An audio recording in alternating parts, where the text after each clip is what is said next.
Olá, estamos juntos para mais uma celebração e que alegria podermos adorar Jesus e receber a sua palavra. Neste momento que estou gravando, tem muito vento aqui em Porto Alegre, então talvez dê barulho aí até da janela batendo, né? Bastante vento. O texto para a nossa reflexão de hoje, dessa celebração, dessa mensagem, né? É Provérbios 19. Provérbios capítulo 19. Um tempo atrás eu fiz várias reflexões diárias, né, sobre provérbios. Quero voltar a esse provérbio 19. Então, abra sua Bíblia aí, nós vamos, à medida que formos compartilhando, nós vamos lendo alguns versículos, quase todos, né, deste capítulo de Provérbios. Amém? A versão básica que eu vou utilizar é a Nova Versão Internacional. E o verso-chave para a nossa reflexão é o verso 3, que diz: é a insensatez do homem que arruína a sua vida, mas o seu coração se ira contra o Senhor. Vou repetir. É a insensatez do homem que arruína, prejudica, estraga a sua vida, mas o seu coração se ira contra o Senhor. O texto constata que a pessoa insensata, com seus erros, suas decisões, é isso que traz ruína à sua vida. Mas ela procura culpar os outros ou culpar a Deus, conforme diz o texto. A Bíblia afirma que é tolice, cometer erros e depois culpar a Deus. Porque nós plantamos e colhemos. Temos o poder de escolher, de decidir. E isto nos torna responsáveis pela qualidade da nossa vida, pelo resultado da nossa vida. Então, Deus não compactua das nossas tolices. É verdade também que podemos ter a vida arruinada, prejudicada por ações de outras pessoas. Dias atrás, um irmão de outra igreja pediu oração para mim, porque foi envolvido em uma ação na justiça, e aquilo estava trazendo tristeza e prejuízo, inclusive financeiro, uma ação na justiça que ele não tinha nada a ver, ele estava envolvido indevidamente. As pessoas o envolveram naquela situação e agora estava trazendo sofrimento a ele. Acontece também. Não só nós trazemos ruína para nós, e como outras pessoas trazem prejuízo para nós. Com certeza você conhece alguém que tinha uma vida encaminhada e arruinou a sua vida. Talvez você mesmo, eu mesmo, em algumas escolhas, algumas decisões, algumas coisas que fiz, trouxe prejuízo para a minha vida. E a Bíblia vem nos advertir, nos orientar para que possamos evitar arruinar a vida. Então eu convido você a observar nesse capítulo 19, de Provérbios 19, e percebermos algumas coisas que a pessoa faz e que trazem complicações para a sua vida. Algumas coisas que ela faz traz complicações, outras coisas que ela deve deixar de fazer para ser abençoada, ou fazer para ser abençoada. E quando nós conhecermos a palavra, essas advertências, então nós podemos identificar situações que podem trazer prejuízo e evitar, ainda há tempo de evitar coisas. Então vamos ver no texto, Com certeza, no restante da Bíblia, há muitas outras orientações que nós devemos evitar ou praticar para ser abençoado ou para evitar de ter a vida arruinada, a família arruinada, O salmista inicia falando sobre o valor da integridade, o verso 1. A falta de integridade traz prejuízo, arruína a vida. Melhor é o pobre que vive com integridade do que o tolo que fala perversamente, diz Salomão. Este tema, vale uma mensagem inteira falar sobre integridade, Porém, quero destacar aqui a integridade no sentido de desonestidade, a corrupção, e isso em algum momento arruinará a vida. Atualmente vemos o absurdo de alguns políticos corruptos e carregando dinheiro dentro das calças. Nessa semana um senador foi pego em flagrante pela Polícia Federal carregando uma quantia grande de dinheiro dentro da cueca. A que ponto? As pessoas fazem de tudo para se corromper, praticarem o mal. O que isso revela? Revela um valor da sociedade, não é só o ato em si, mas revela que é um valor que é mais importante ter do que ser. Mais importante é o adquirir, ter posses, coisas, do que ser. Ou seja, algumas pessoas renunciam à sua integridade, à sua honra, pelo desejo de ter algo. Como arruinar a vida? Corrupção, desonestidade. Em algum momento, a falta de integridade causará prejuízo, seja moral, financeiro, familiar. Então é melhor ter uma consciência limpa, tranquila, do que dinheiro desonesto no bolso. Amém? Aos olhos de Deus, é melhor ser pobre e honesto do que ser rico e desonesto. Ou seja, o que somos vale muito mais do que temos. Em segundo lugar, o texto vai falar no verso 2, dizendo assim: não é bom ter zelo sem conhecimento, nem ser precipitado e perder o caminho. Ser precipitado pode causar danos à sua vida. Há dois ditados populares, Um diz: o apressado come cru. O outro diz: a pressa é inimiga da perfeição. No verso 2, aqui nós vemos que o sábio aponta para a pessoa que é precipitada, que age com pressa, que age sem pensar, agir sem buscar conselho. Isso pode levar a pessoa a arruinar a sua vida e se perder no caminho, diz o texto. Então é necessária a sabedoria de Deus para nos ajudar a não ser precipitado, mas também a não ser lerdo e perder as oportunidades. Não ser precipitado e não ser lerdo. Algumas pessoas lutam contra a procrastinação, deixar tudo para a última hora. Ser precipitado pode arruinar a vida. Ser lento ou procrastinar pode fazer você perder oportunidades de ouro. Então precisamos dessa sabedoria de Deus para não fazer as coisas com pressa, mas não perder as oportunidades. A Bíblia, na versão nova Almeida atualizada, traduz esse verso 2 como: não é bom agir sem pensar, quem se precipita acaba pecando. Dizem que os japoneses gastam 11 meses no planejamento de um projeto e 1 mês para a execução. Há um outro ditado popular que diz: o tempo gasto em amolar o machado não é de modo nenhum perdido. Com o machado afiado se realiza o trabalho em maior quantidade e em menor tempo. Então se gasta tempo antes no planejamento, afiando o machado, e se ganha depois, tempo na execução. Alguém escreveu dizendo que tomar decisões sem reflexão é uma insensatez. Falar antes de pensar é tolice. Entrar num negócio sem avaliar as oportunidades e os riscos é pavimentar o caminho do fracasso.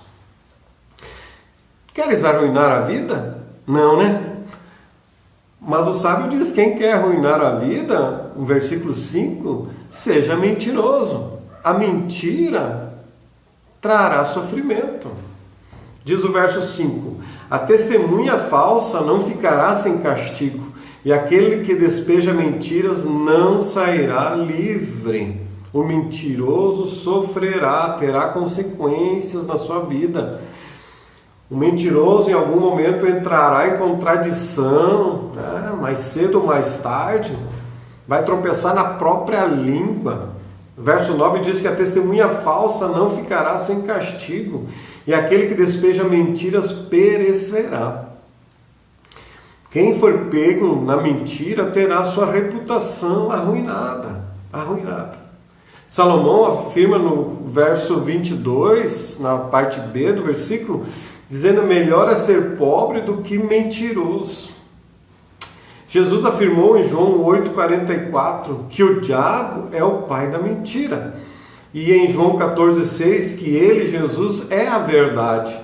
A verdade triunfará sobre a mentira. Jesus triunfa sobre o diabo. Quer triunfar? Viva a verdade. Quer arruinar a sua vida? Siga o pai da mentira.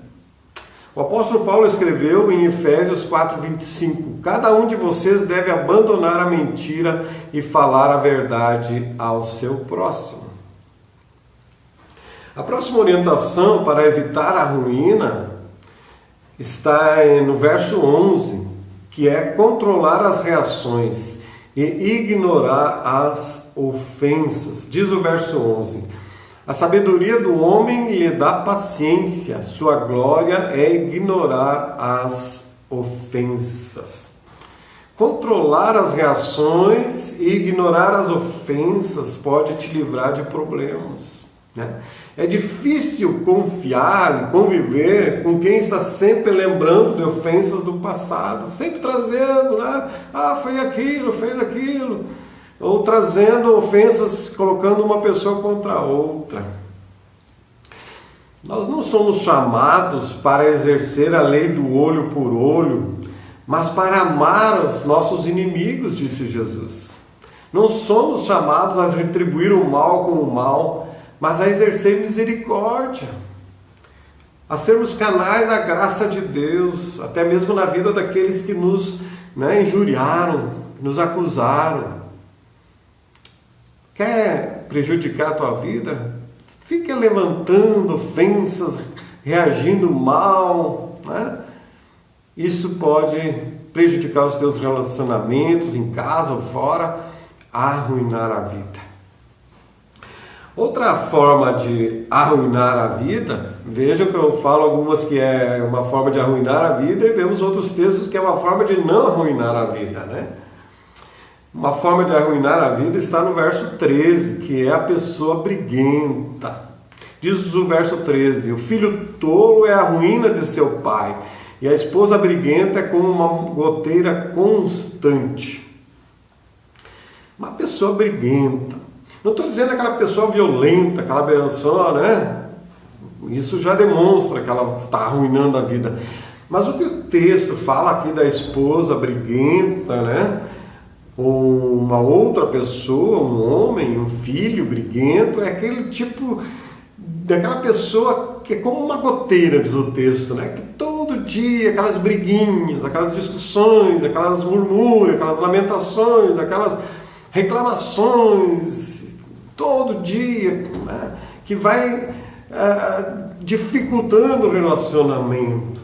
São coisas diárias, goteira, pinga, que vai enchendo o balde. Isso pode arruinar uma família, pode arruinar um casamento, pode arruinar um trabalho. Discussões, ofensas, brigas, palavras agressivas podem arruinar a vida de alguém, pode afastar as pessoas. Vamos ao verso 15. Alguns versos eu passo, né, que às vezes está dentro já daquilo que eu já falei, né? O verso 15 vai dizer sobre a preguiça, que o preguiçoso arruinará a vida. Verso 15 e 24, que os versos que eu leio: a preguiça leva ao sono profundo e o preguiçoso passa fome. O 24 diz: o preguiçoso põe a mão no prato e não se dá o trabalho de levá-la à boca. Pessoa que tem as coisas para fazer e não faz. Eu conheci pessoas que tinham essa dificuldade e estavam trazendo sofrimento para si. Precisavam de disciplina na vida de alguém também que o ajudasse. Preguiçoso arruinará a vida. Vamos em frente, verso 17. Diz que a generosidade traz bênçãos. Veja, vimos coisas que não devemos fazer, não pode ser preguiçoso, mas aqui está mostrando o valor da generosidade, de ajudar as pessoas. Isso, em vez de arruinar a vida, vai abençoar, vai trazer, né, progresso. Verso 17 diz: quem trata bem os pobres, empresta ao Senhor, e Ele o recompensará. Deus recompensará quem é bondoso e generoso. Já fiz um devocional sobre isso um bom tempo atrás, né? Lá em Provérbios. Provérbios 11, 24 a 25 diz: a quem dá generosamente e vê aumentar suas riquezas, outros retêm o que deveriam dar e caem na pobreza. O generoso prosperará, quem dá alívio aos outros, alívio receberá. Palavra de Deus. Confia nisso, acredita? Quem dá alívio aos outros, alívio receberá. O generoso prosperará, diz a palavra. Verso 18, mais uma orientação da palavra, como não arruinar a vida. E o texto vai se referir à educação dos filhos. Diz o verso 18: discipline seu filho, pois nisso há esperança, não queiras a morte dele. Educar os filhos para que eles sejam obedientes a Deus e sejam pessoas abençoadas. Na versão da linguagem de hoje diz: corrija os seus filhos enquanto eles têm idade para aprender, mas não os mate de pancadas. Ou seja, dois extremos que nós temos que evitar. A ausência de disciplina, os pais deixam fazer tudo, hoje em dia quase proibido dizer não para os filhos, ou o excesso de disciplina, né? De os pais agredirem os filhos. Né? Eu aprendi na minha profissão antiga de eletricista e ainda na prática em casa, que quando tu vai apertar um parafuso, tu tem que saber a medida certa, o aperto certo para apertar um parafuso. Se você deixar ele muito solto, as coisas, né, vão cair. Agora, se você apertar demais, vai espanar a rosca, vai estragar. Saber a medida da disciplina, da educação dos filhos. E cada filho é diferente, é um desafio para nós, né? É um desafio. Mas a disciplina deve ser feita, deve ser um ato de amor nosso, não a agressão e não deixar de qualquer jeito, porque deixar de qualquer jeito é falta de amor. A disciplina é um ato de amor, eu quero o bem dos filhos, então eu vou educar, eu vou corrigir, eu vou ensinar. É um ato de amor. Os pais que fazem, né, que fazem vistas grossas, vamos dizer assim, para aquilo que os filhos fazem e não disciplinam os filhos, eles estão contribuindo para a ruína dos filhos. O futuro deles, como será se os pais não educarem e não disciplinarem? Vão arruinar a vida deles e da família, né? A palavra de Deus cita o sacerdote Eli, uma hora eu vou aprofundar esse texto, mas cita lá no Antigo Testamento, né, do profeta Eli, que amava mais os seus filhos do que a Deus, e por isso ele deixou de corrigir os filhos. Os filhos faziam pecados e contra as coisas de Deus, e os pais, Eli, não fazia nada, né? O resultado dessa atitude de Eli foi a perda dos filhos, a destruição da família. Inclusive o sacerdote Eli veio a morrer, perdeu o seu sacerdócio, né? Por outro lado, pais que espancam os filhos, né, estão em desacordo com a palavra. Não é essa forma. O propósito da disciplina é formar o caráter do filho. Amém? Formar o caráter do filho. Também falando de disciplina, uma outra forma de pensarmos a disciplina é que a falta de disciplina atrapalha a vida. A palavra disciplina também significa uma pessoa que tem meta, né? A palavra disciplina também significa uma pessoa que tem meta, uma pessoa organizada, que segue aquilo que planejou. Do contrário, a pessoa desorganizada, por exemplo, nas finanças, ela pode arruinar a sua vida. Vimos várias situações aqui que você pode arruinar a vida ou você pode evitar de arruinar a sua vida, a sua casa. A última lição, e é a principal, está nos versos 22 e 23. A principal maneira, né, de arruinar a vida é abandonar a Deus.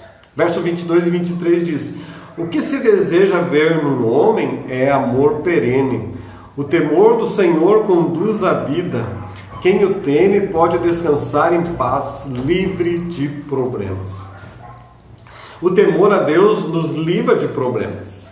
O temor ao Senhor, podemos dizer assim, é como um freio. Quando eu tenho temor de Deus, eu tenho um freio contra o pecado, um freio moral, me ajuda a evitar, me envolver com as paixões, seguir os desejos. É um freio.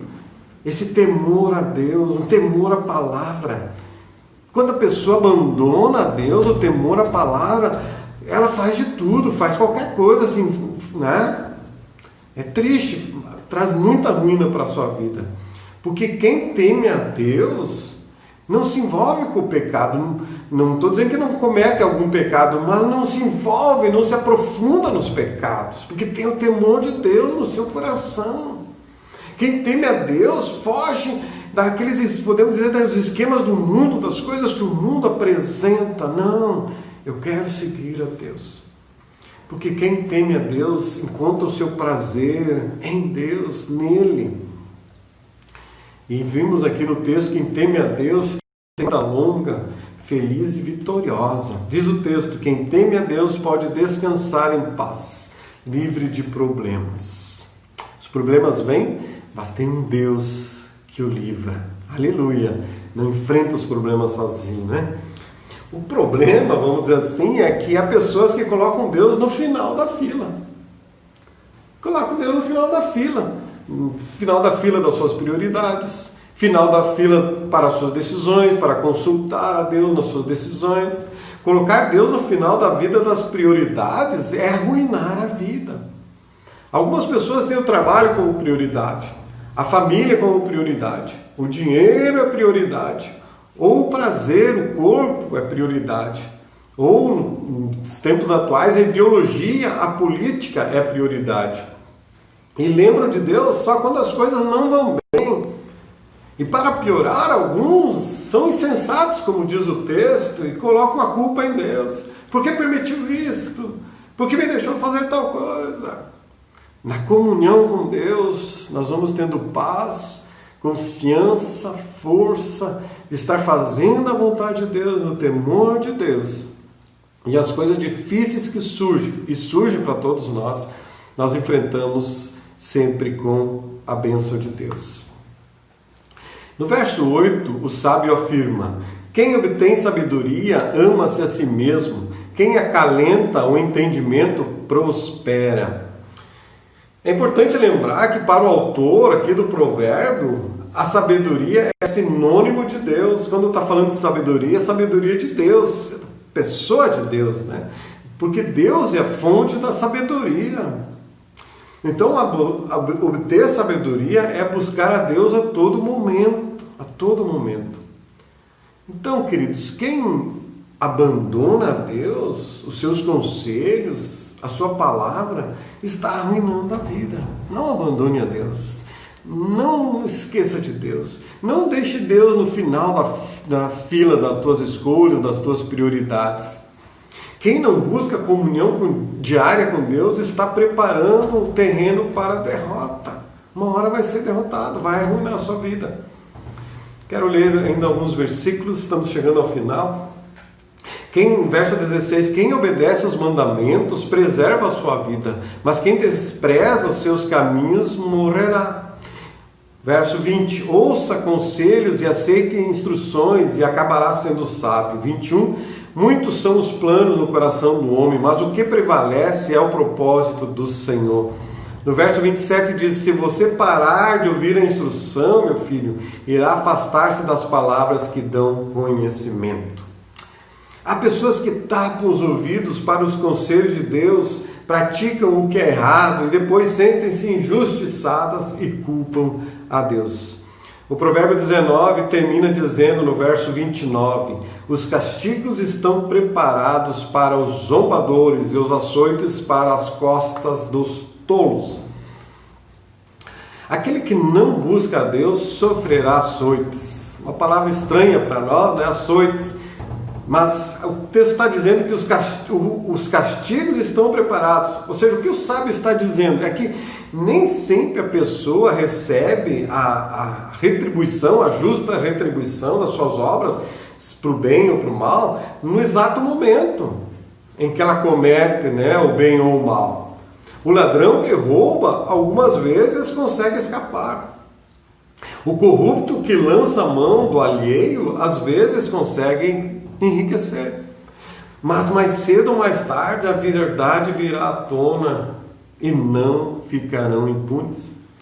A punição dos maus é inevitável conforme a palavra, pois ainda que escape do juízo dos homens, não escaparão, jamais escaparão do juízo divino.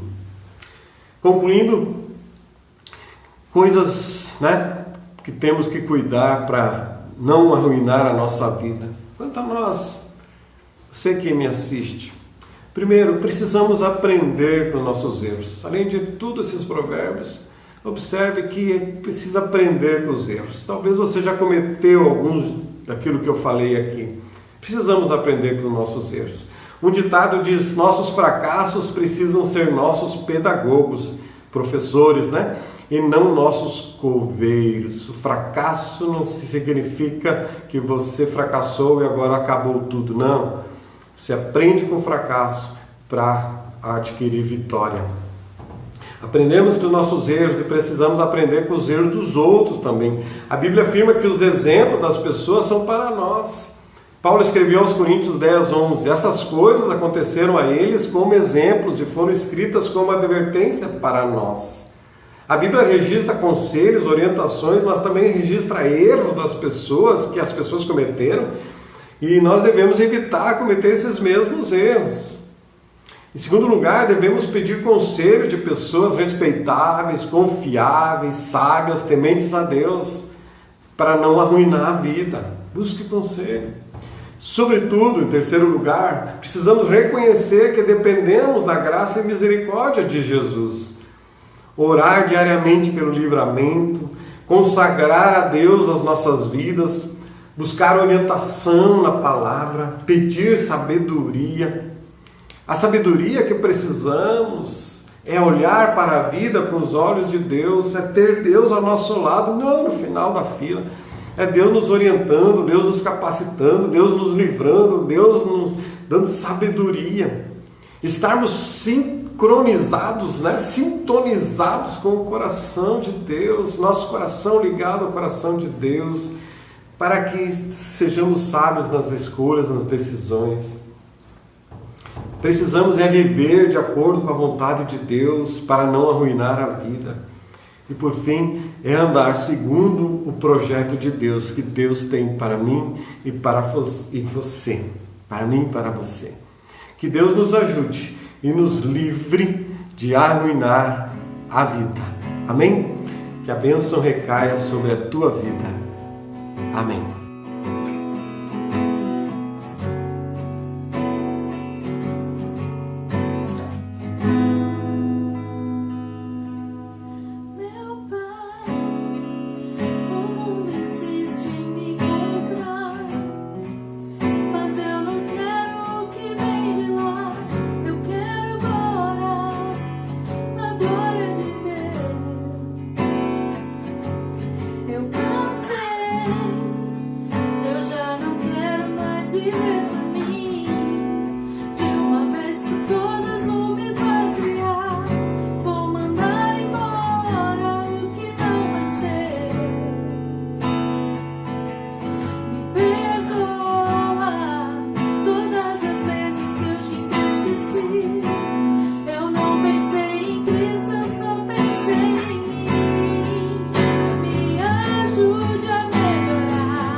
Bondoso Pai, quero louvar o Teu nome, Senhor, porque a Tua misericórdia tem sido conosco, a Tua graça, o Teu favor, o Teu perdão, e reconhecemos, Deus, que em algumas situações, ou talvez em muitas situações das nossas vidas, nós cometemos erros, nós escolhemos errado e arruinamos algumas coisas na nossa vida, Pai. Pedimos perdão, que o Senhor nos ajude a consertar as coisas, ó Deus, que tem trazido sofrimento às nossas vidas, famílias, e que o Senhor nos ajude, Pai, a evitar os erros, que possamos aprender com os erros que cometemos, para não repeti-los, Pai. Ajuda-nos, precisamos da Tua bênção, da Tua sabedoria, e queremos colocar o Senhor sempre à nossa frente. Nunca o Senhor esteja no final da fila, mas o Senhor seja sempre a nossa prioridade. Ó Deus, que possamos estar sempre conectados, o nosso coração com o Teu, e assim recebemos direção, vivemos o Teu projeto de vida para nós e nos dedicarmos, ó Deus, para que nenhum de nós venha arruinar a sua vida, mas venha ter uma vida abençoada. Confiamos nossas vidas a Ti e pedimos as Tuas bênçãos em nome de Jesus Cristo. Amém. Amém. Deus abençoe a tua vida, abençoado dia, abençoada semana, em nome de Jesus. Amém.